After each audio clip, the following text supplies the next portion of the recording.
Hello students, myself Neha Valvi. I am an assistant professor in a Silver Rock University. Today we are going to learn about the statistic.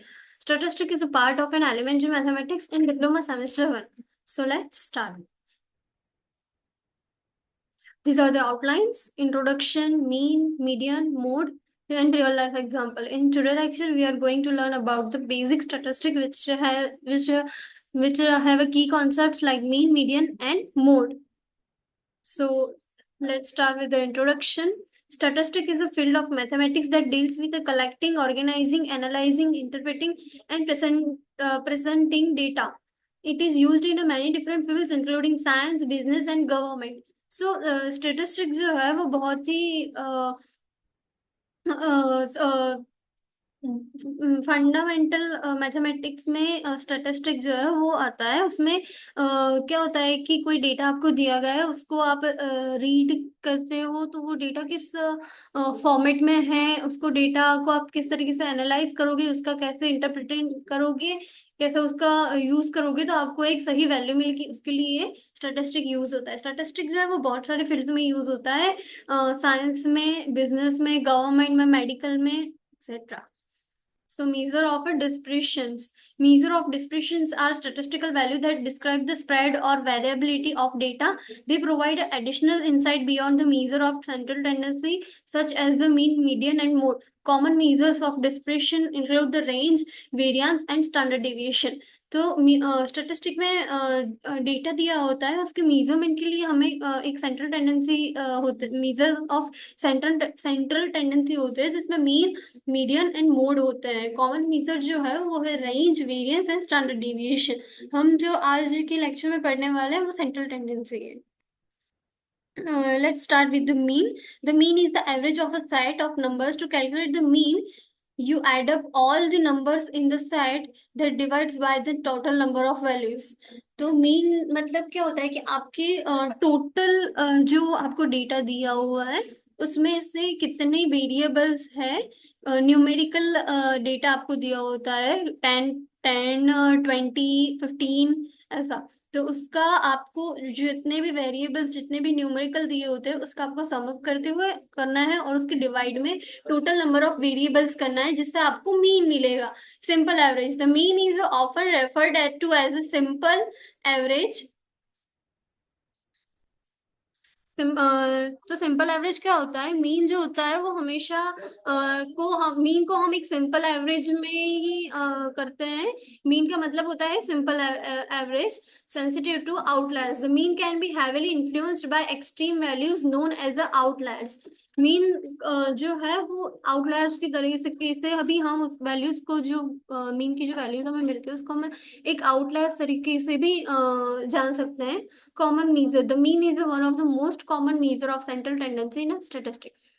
Statistic में एक central tendency में सबसे common major जो है वो mean है जो हमें एक एवरेज वैल्यू देता है. Here are some examples.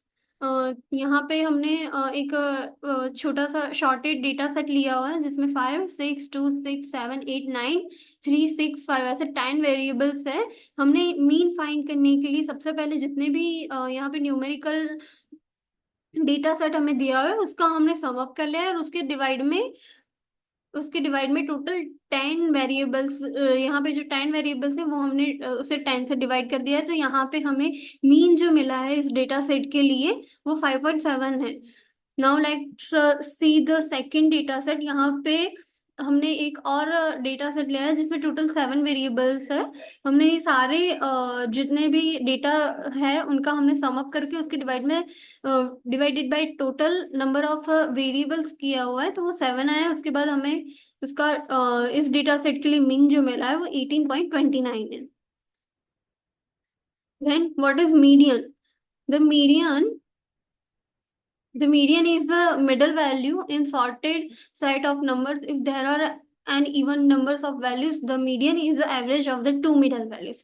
तो मीडियन क्या होता है मीडियन फाइंड करना बहुत ही इजी है. आपको डेटा सेट दिया हुआ होता है उसमें सबसे जो मिडिल की वैल्यू होती है वही आपका मीडियन होता है। बट मीडियन में क्या होता है कि मीडियन जो होता है वो इवन भी आपको डेटा सेट जो दिया होता है वो इवन में भी हो सकता है, ऑड में भी हो सकता है। तो अगर ऑड में है तो हमें फाइंड करना इजी हो जाता है, क्योंकि हमें मिडिल की वैल्यू लेनी होती है। बट अगर डेटा सेट इवन में दिया हुआ है तो हमें जो मिडिल की टू वैल्यूज होती है उसका एवरेज निकालना होता है।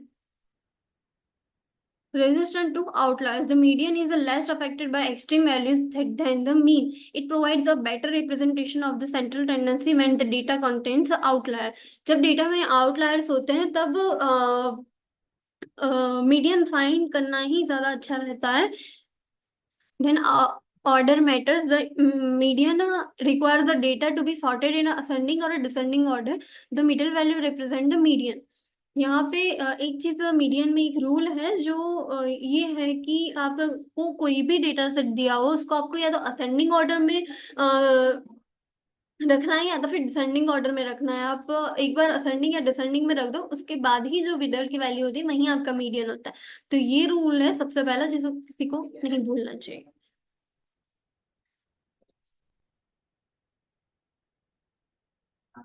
Here are some examples. हमने यहाँ पे डेटा सेट जो है उसको पहले से ही अरेंज करके रखा हुआ है। तो यहाँ पे इवन नंबर ऑफ वेरिएबल्स है, यहाँ पे इवन नंबर है डेटा सेट में।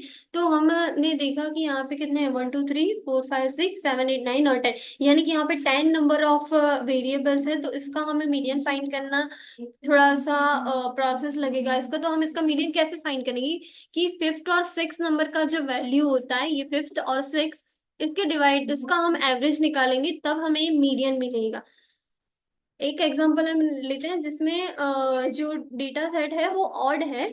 ऑड डेटा सेट में मीडियन फाइंड करना बहुत ही आसान होता है। उसमें क्या होता है कि मिडिल की वैल्यू लेनी होती है। तो यहाँ पे टोटल नंबर ऑफ वेरिएबल 7 है, इसमें मिडिल की वैल्यू ये 18 आए, तो हमारा मीडियन 18 होगा।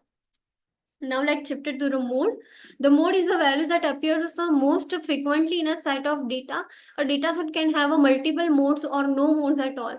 मोड फाइंड करने के लिए जो हमें टोटल डेटा सेट दिया होता है उसमें सबसे ज्यादा कौन सा नंबर जो है वो बार बार रिपीट होता है, सबसे ज्यादा बार जो नंबर रिपीट होता है वही हम वो नंबर ही हमारा मोड होता है।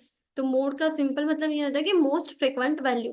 यहाँ पे हमने एग्जांपल लिया है, यहाँ पे 2 3 3 4 4 4। तो इस डेटा सेट में फोर जो है वो 3 बार रिपीट हो रहा है, राइट। तो इसलिए हमारा इस डेटा सेट के लिए हमारा जो मोड होगा वो 4 होगा।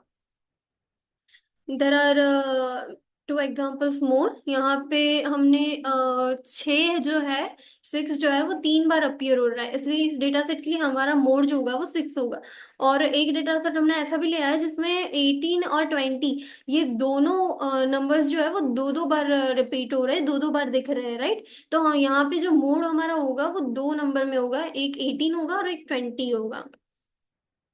Example of statistic in a real life. तो रियल लाइफ एग्जाम्पल में दूं तो कहाँ कहाँ पे स्टैटिस्टिक यूज होता है इसके बारे में डिस्कस करते हैं। तो statistic plays a crucial role in a various real life scenarios.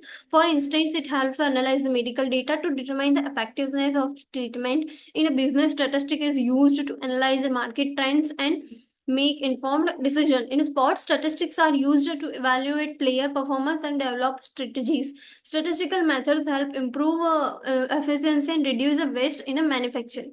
तो स्टैटिस्टिक जो रियल लाइफ में हम देखा जाए तो हम वीदर फोरकास्टिंग वीदर देखते हैं, राइट। कि फोन में हम देखते हैं कि आज का वीदर क्या है, कल का वीदर कैसा रहेगा। तो वो कैसे होता है, वो स्टैटिस्टिक ही उसके पीछे यूज होता है।